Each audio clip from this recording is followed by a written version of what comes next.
Hello everyone, three স্টোরির আজকের নতুন এপিসোডে তোমাদের প্রত্যেককে স্বাগত জানাই। আজ 14ই আগস্ট স্বাধীনতা দিবসের প্রাক্কালে আমি তোমাদের প্রত্যেককে স্বাধীনতা দিবসের অনেক শুভেচ্ছা জানাই। স্বাধীনতা দিবসের অর্থে সেইভাবে স্বাধীন হওয়া আমাদের প্রত্যেকের খুব প্রয়োজন। স্বাধীন অর্থ শুধুমাত্র নিজের মতো ঘুরে বেড়ানো বা এই অর্থে স্বাধীন কিন্তু নয়। স্বাধীনতা আমাদের মনে যে জমে থাকা কুসংস্কারযুক্ত মানসিক যে চিন্তাভাবনা, তার থেকেও স্বাধীনতা পাক প্রত্যেকটা মানুষ। আমরা আজ এসেছি সাউথ সিটি মলে। সাউথ সিটি মলে আসার পিছনে দুটো কারণ ছিল। আমাদের নিচের ফ্ল্যাটের যে দাদা থাকে তার মেয়ের বার্থডে, তাই ওরা এসেছিল জামা কাপড় কিনবে বলে, আর আমরা গিয়েছিলাম আমার বোনের একটা মোবাইল কিনবো বলে। সাউথ সিটি মল সবসময় খুব জমজমাট আর লোকজন ভর্তি থাকে, তো আজকেও তার ব্যতিক্রম নয়। আর যেহেতু স্বাধীনতা দিবস, তাই তারও সাজগোজ কিন্তু সাউথ সিটি মলেও নজরে পড়ল। আর খুব রিসেন্ট যেহেতু ফ্রেন্ডশিপ ডে গেছে, তাই সেই ফ্রেন্ডশিপ ডে রিলেটেডও একটা ভালো ব্যানার কিন্তু আমাদের চোখে পড়ল সাউথ সিটি মলে ঢুকেই, যে অপোজিট সাইডে যে একটা বড় জায়গা আছে সেখানে। সেটার ভিডিওটাও এর কিছুক্ষণ পরেই তোমরা দেখতে পাবে। প্রথমেই আমরা এলাম সাউথ সিটি মলের প্যান্টালুন্সে, কারণ প্যান্টালুন্স থেকেই আমরা কিছুটা জামা কাপড় কিনবো ভেবেছিলাম। ওই যে দাদার মেয়ের জন্মদিনের কথা বললাম, তাই ওরা জামা কাপড় কিনলো, আর আমরা কিন্তু করলাম সেটা হলো জাস্ট দেখে নিলাম যে কীরকম কী কালেকশান এসেছে, কেন সামনেই পুজো, তাই আমরা সেখান থেকে যাতে কেনাকাটি করতে পারি তার একটা ছোট্ট আমরা রিভিউ নিয়ে নিলাম যে কীরকম কী এবারের পুজোর ট্রেন্ড চলছে। এই যে দেখতে পাচ্ছ আমার বোন সেরকমই একটা টপ খুব পছন্দ হয়েছিল বলে সেটাও তুলে দেখাচ্ছে। তুমি কবে বড় হবে আর এরকম বড় বড় সুন্দর সুন্দর জামা পরবে? চলো দেখি আসি, ওরা জামাটা পরে কেমন লাগছে ওকে দেখ। কোথায় চলে গেল ওরা? ওরা এইখানে কোথায় চলে গেছে? ট্রায়াল রুমে ট্রায়াল করতে।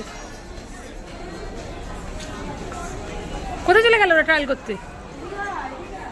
বাহ, বাচ্চাদের সেকশনটাও তো খুব সুন্দর। বাচ্চাদের সেকশনটাই বরঞ্চ ফাঁকা। আমার কিন্তু সাউথ সিটি মলের এই প্যান্টালুন্সের সব থেকে প্রিয় জায়গা হচ্ছে এই বাচ্চাদের সেকশনটা।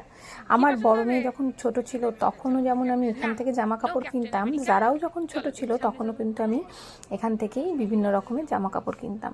আর সেরকমই আমি কিছু ঘুরে ঘুরে দেখছিলাম। আমার মেয়েরা এখন এত 2 বছরের মতো ছোট নেই, কিন্তু তবুও এই নতুন বাচ্চাদের জামা কাপড়গুলো দেখতে কিন্তু আমার ভীষণ ভালো লাগছিল। আর এই হলো সেই টপটা যেটা আমাদেরও পছন্দ হয়েছিল, আর ওরাও কিন্তু এই টপটাই কিনেছিল।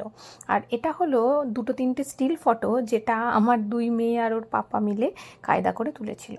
আর এই যে বলেছিলাম যে একটা ফ্রেন্ডশিপ ডে উপলক্ষে ওরা একটা সুন্দর সেলফি জোন বানিয়েছে, সেই সেলফি জোনটারই সামনে অনেক লোকেই বিভিন্ন সেলফি তুলছে, তো তারই একটা ঝলক তোমাদের জন্য রইল।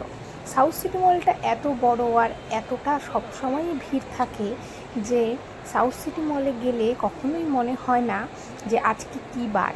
সেটা হতে পারে রবিবার বা হতে পারে উইকডেজ, সাউথ সিটি মল কিন্তু সবসময়ই ভীষণ জমজমাট থাকে। এবারে আসি আমরা মোবাইল কোথা থেকে কিনলাম। আমরা সিকিউরিটি গার্ডকে জিজ্ঞাসা করলাম যে মোবাইল কেনার যে দোকানগুলো বা মোবাইল কোম্পানির আউটলেটগুলো কোথায়।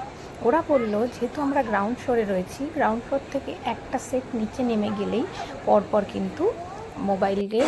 তাহলে ওয়ান প্লাসে বা স্পেন্সারে ঢুকে দেখে নিয়ে ওয়ান প্লাসে যাবো।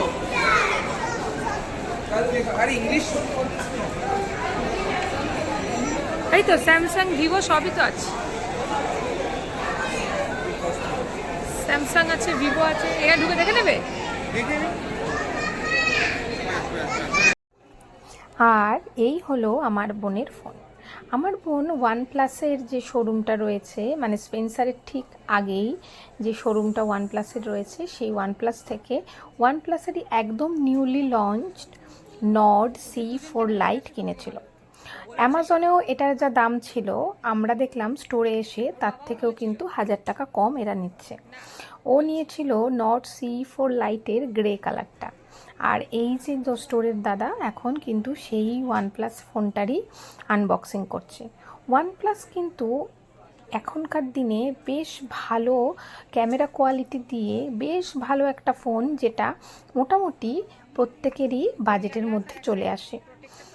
ওয়ানপ্লাসের ক্যামেরা কোয়ালিটি থেকে সাউন্ড কোয়ালিটি দুটোই কিন্তু ভীষণ ভালো, কারণ আমাদের নিচে যে দাদা তারও কিন্তু ওয়ানপ্লাস আছে। তোমরাও চাইলে ওয়ানপ্লাস মোবাইলের এই ফোনটা ট্রাই করে দেখতে পারো, এর রিভিউও কিন্তু যথেষ্ট ভালো রয়েছে। আর এখন যেহেতু বিভিন্ন জায়গায় স্বাধীনতা দিবসের বিভিন্ন অফার চলছে, তো তাতে কিন্তু কিছু অফার বা এক্সাইটিং গিফটও তোমরা পেতে পারো। এই ফোনটার ফুল রিভিউ আমি দেওয়ার চেষ্টা করব। আর আমাদের এই ছোট্ট ব্লগটা কেমন লাগলো অবশ্যই কমেন্ট করে জানিও। ভালো লাগলে এই ব্লগের শেষে একটা লাইক করে দিও। দেখতে থেকো 3A স্টোরি। আবার নতুন ব্লগে তোমাদের সাথে খুব শিগগিরই দেখা হবে। ততক্ষণ খুব ভালোভাবে স্বাধীনতা দিবস কাটিও। আর পৃথিবীতে প্রত্যেকটা মানুষকে স্বাধীনভাবে বাঁচতে দেওয়ার জন্য যদি আমাদের কোনো 1%ও কাজ উপকারে লাগে, তাহলে সেটা করার চেষ্টা করো। আবার নতুন ব্লগে দেখা হবে। ভালো থেকো সবাই।